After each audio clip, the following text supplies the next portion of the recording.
अगले दिन मनीष सिसोदिया जी के पास इनका कोई आदमी संदेश भेजता है। ये लोग संदेश भेजते हैं, बोले जी ऊपर से है, ये टॉप से, वहां से संदेश ये है कि आप केजरीवाल का साथ छोड़ दो, आम आदमी पार्टी तोड़ के 2-4 एमएलए और ले आओ, हम आपको आम आदमी पार्टी की सरकार अब गिराने जा रहे हैं बहुत जल्दी। ऑपरेशन लोटस चालू है दिल्ली के अंदर, आपको हफ्ते 10 दिन के अंदर दिल्ली का मुख्यमंत्री बना देंगे। दूसरा बोले ये सारे तुम्हारे सीबीआई और ईडी के केस खत्म कर देंगे। तो इसने कहा सीबीआई ईडी के केस में तो कुछ है ही नहीं, सारा फर्जी केस है, कल तुम जांच वांच भी करके ले गए, कुछ भी नहीं मिला तुमने, मैंने कमाया नहीं, कुछ करा नहीं, तो इस केस तो तुम करते रहो, मेरे को क्या डर है। और बोले मंत्री सीएम बनने का मेरे को कोई ख्वाब नहीं है, मैं तो शिक्षा मंत्री बन के खुश हूं। इनके छोटे बच्चे रहते हुए भी ये हर महीने 50,000 कमाती हैं। घर से ही कैंडल मेकिंग बिजनेस करती हैं। आपको भी सीखना है और करना है, फिर क्यों देरी? फ्रीडम ऐप को अभी डाउनलोड करें। बड़ी बात है, सीएम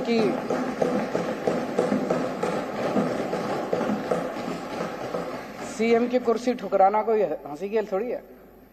नहीं तो आदमी तो सीएम की कुर्सी के लिए पता नहीं इतिहास में कितने बड़े बड़े बवंडर हुए हैं, कितने बड़े बड़े, तो सीएम की कुर्सी ठुकरा दी इन्होंने।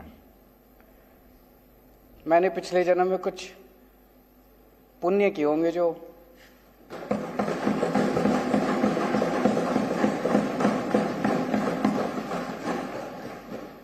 ऐसे डिप्टी सीएम और शिक्षा मंत्री मिले। उसके बाद जब ये नहीं चला तो फिर आप लोगों के पास आए। मेरे पास अभी तक 12 एमएलए आ चुके हैं। एक एमएलए को आके कहते हैं भाई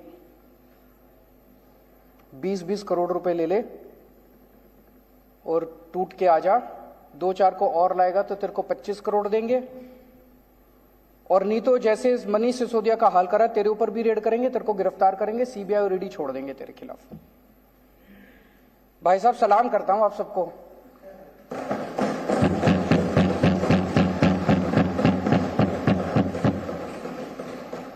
कोई नहीं टूटा, एक भी नहीं तोड़ पाई अभी तक। सारे आरोप झूठे हैं इनके।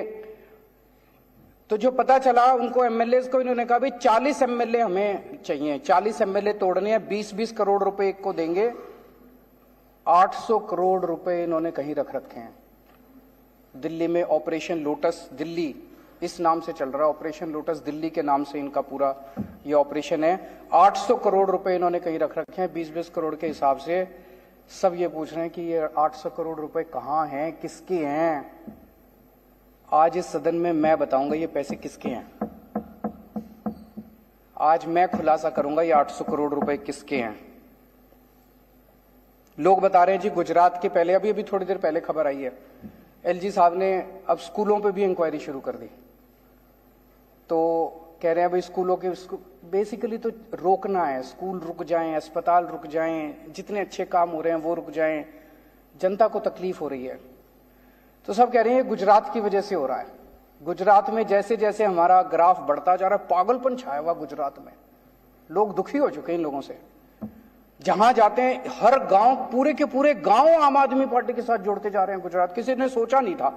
लोग तो कहते थे इनका गढ़ है, कोई गड़बड़ नहीं है, गढ़ टूट रहा है, इनका किला ढह रहा है।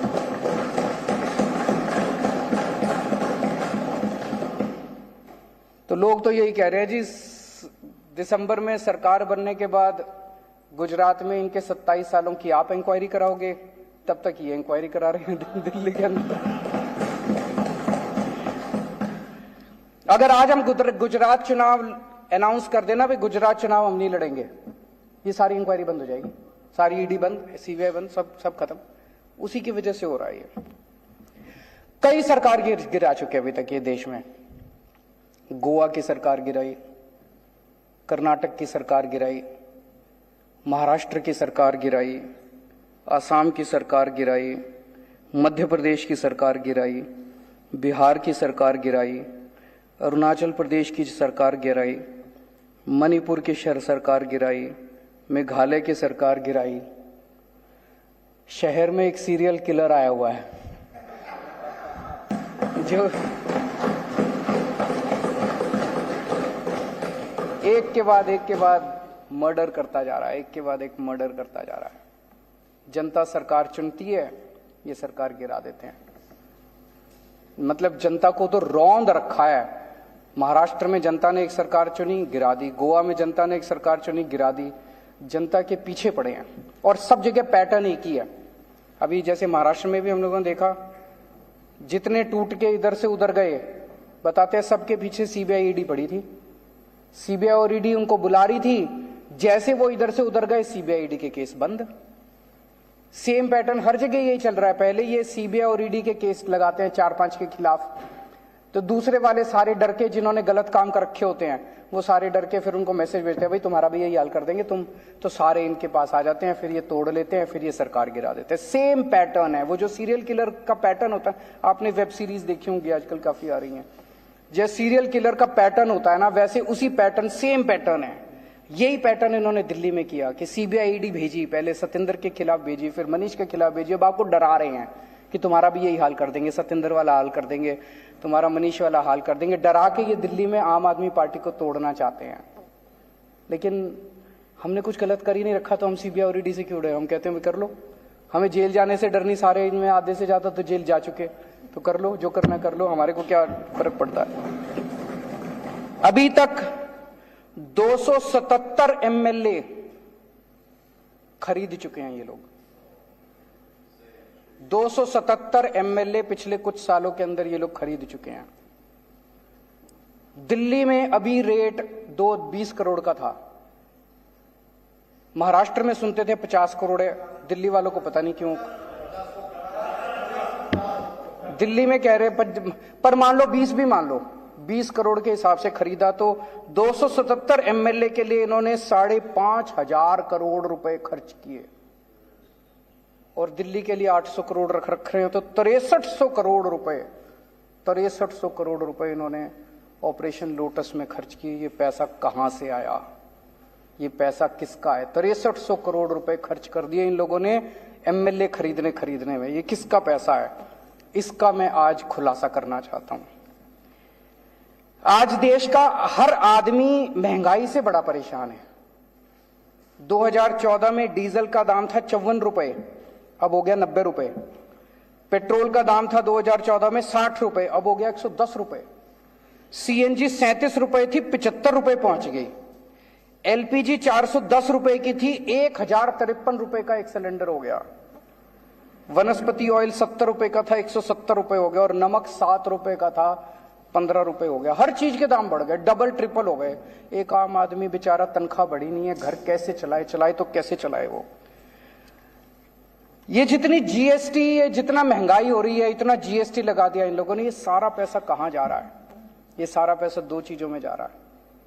एक, अपने अरबपति दोस्तों के कर्जे माफ करते हैं, और दूसरे ये एमएलए खरीदते हैं। इन 2 चीजों में जा रहा है। महाराष्ट्र की सरकार गिरानी थी तो छाछ पे जीएसटी लगा दी, दही पे जीएसटी लगा दी, शहद पे जीएसटी लगा दी, गेहूं पे जीएसटी लगा दी, चावल पे जीएसटी लगा दी। अगर अपने एक दोस्त का कर्जा माफ करना होता है, पेट्रोल के दाम बढ़ा देते हैं। दूसरे के दोस्त का कर्जा माफ करना होता है, डीजल के दाम बढ़ा देते हैं। अगर गोवा की सरकार गिरानी होती है, यहां पे जीएसटी बढ़ा देते हैं। जितना पैसा जीएसटी और महंगाई की वजह से हो रहा है, पेट्रोल का दाम बढ़ रहा है, डीजल का दाम बढ़ रहा है, इसका अधिकांश पैसा केवल और केवल अरबपति दोस्तों के कर्जे माफ करने में और ये एमएलए खरीदने के अंदर जा रहा है। अब ये कह रहे हैं झारखंड की सरकार गिरने वाली है। देख लेना, शर्तिया तौर पे मैं कह रहा हूं, अगले 10 दिन के अंदर कहीं ना कहीं जीएसटी या पेट्रोल या डीजल के दाम ना बढ़ जाए तो बढ़ेंगे, और वो सारा पैसा जो है वो एमएलए खरीदने के लिए जाएगा इनका झारखंड। आज मैं देश की जनता से कहना चाहता हूं, हमारे देश की जनता जरूरत पड़े तो देश के लिए बलिदान करने को तैयार है। आज मैं देश की जनता से पूछना चाहता हूं कि क्या आप इस तरह से इनके अरबपति दोस्तों के लिए इस तरह से पैसा लुटाते रहोगे? क्या आप एमएलए खरीदने के लिए अपने बच्चों के पेट काटते रहोगे? आज अगर हमारी सेना को पैसे की जरूरत पड़े, हमारे देश के लोग एक टाइम की रोटी नहीं खाएंगे, सेना के लिए कुछ भी कर देंगे, लेकिन क्या इनके अरबपति दोस्तों के लिए हम ये करने को तैयार हैं?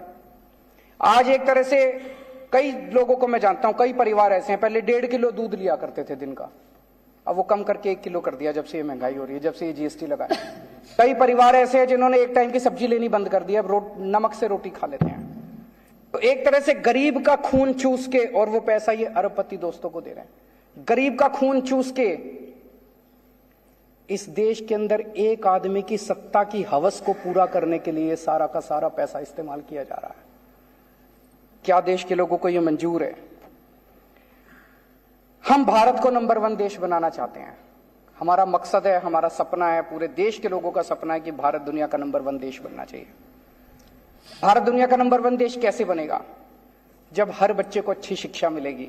सब बच्चों को पढ़ाना पड़ेगा, स्कूल खोलने पड़ेंगे, अस्पताल बनाने पड़ेंगे, सड़कें बनानी पड़ेंगी, ये सारा काम करना पड़ेगा। लेकिन जितने लोग काम कर रहे हैं इस देश के अंदर, उन सारे लोगों को अगर आप काम नहीं करने दोगे, उनको रोकोगे, उनके पीछे सीबीआई ईडी छोड़ दोगे, तो फिर देश आगे कैसे बढ़ेगा?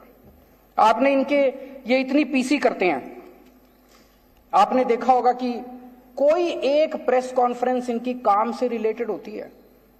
सारी पॉलिटिकल गाली गलौज इसके खिलाफ, उसके खिलाफ। और हमारी प्रेस कॉन्फ्रेंस देख लो, 90% हमारी प्रेस कॉन्फ्रेंस जो है काम से रिलेटेड होती है। स्कूल बना दिया जी, अस्पताल बना दीजिए, अब इतने मोहल्ले क्लिनिक खोल दीजिए, अब ये काम कर दीजिए। हम केवल काम के ऊपर करते हैं। ये केवल और केवल शुद्ध राजनीति करते हैं। ये जैसे अभी मैं देख कुछ कहते हैं कि इनके स्कूल बड़े खराब हैं, चलो हमारे खराब है, तुम अपने दिखा दो, तुम तो दिखाओ। आज वो असम के चीफ मिनिस्टर ने लिखा कि कुछ, मैंने कहा ठीक है जी मैं आ जाता हूं असम में, एक जवाब ही नहीं दे रहा वो। मैंने कहा जी मैं आ जाता हूं, आपसे सीख लेते हैं, मगर आपने कोई अच्छा काम करा है असम के ऊपर, हमारे को तो कोई ईगो नहीं है, हम सीख लेते हैं आपसे, आप हमसे सीखो, हम आपसे सीखेंगे, तभी तो देश तरक्की करेगा। ये कहते हैं हम भ्रष्टाचार के खिलाफ लड़ाई लड़ रहे हैं, जितने भ्रष्टाचारी हैं उनके खिलाफ कर रहे हैं। ये लड़ाई भ्रष्टाचार के खिलाफ नहीं है, ये लड़ाई एक आदमी के स्वार्थ की लड़ाई है, एक आदमी की सत्ता की हवस की लड़ाई है। 15 अगस्त को लाल किले पे खड़े होकर उन्होंने कहा पूरे देश को कि मैं भ्रष्टाचार की लड़ाई लड़ रहा हूं, देशवासियों मुझे आपका साथ चाहिए। साहब, अगर आप भ्रष्टाचार की लड़ाई लड़ते तो आपको देशवासियों का साथ मांगने की जरूरत नहीं पड़ती। इसका मतलब आप जानते हैं कि देश आपके साथ नहीं है, आप ये जो नौटंकी कर रहे हो, इसका मतलब देश आपके साथ नहीं है, आपको मांगना पड़ रहा है। दिल्ली में मैंने भ्रष्टाचार की लड़ाई लड़ी, मैंने तो कभी नहीं कहा दिल्लीवासी खुद ही मेरे साथ हो रहे हैं। मैंने तो नहीं कहा दिल्लीवासियों मेरे को आपका साथ चाहिए। अभी कोई कल बता रहा था, एक ऑफिस में बैठा था, सरकारी ऑफिस में दिल्ली में, हमारा कोई वॉलंटियर बोला वहां पे अंदर अफसर काफी लेट कर रहा था, 1 घंटे से बिठा रखा था, तो वो आपस में बात कर रहे थे, 2-4 लोग बैठे थे। कहते इसको पता नहीं है अफसर को, अभी केजरीवाल को मैंने ट्वीट कर दिया ना, इसकी नाक में दम कर देगा। जनता को भरोसा है, हमें साथ मांगने की जरूरत नहीं पड़ रही। पंजाब के अंदर अभी हमने जिस तरह से भ्रष्टाचार के खिलाफ वार छेड़ा हुआ है, भगवंत मान ने तो कभी नहीं कहा मेरे को आपका साथ चाहिए। आपको पता है आपके साथ देश की जनता नहीं है। इस गंदगी में देश की जनता देख रही है कि आप भ्रष्टाचार के खिलाफ लड़ाई नहीं लड़ रहे, आप अपने स्वार्थ की लड़ाई लड़ रहे हैं, आप अपनी सत्ता की हवस की लड़ाई लड़ रहे हैं। इनके छोटे बच्चे रहते हुए भी ये हर महीने 50,000 कमाती हैं। घर से ही कैंडल मेकिंग बिजनेस करती हैं। आपको भी सीखना है और करना है, फिर क्यों देरी? फ्रीडम ऐप को अभी डाउनलोड करें।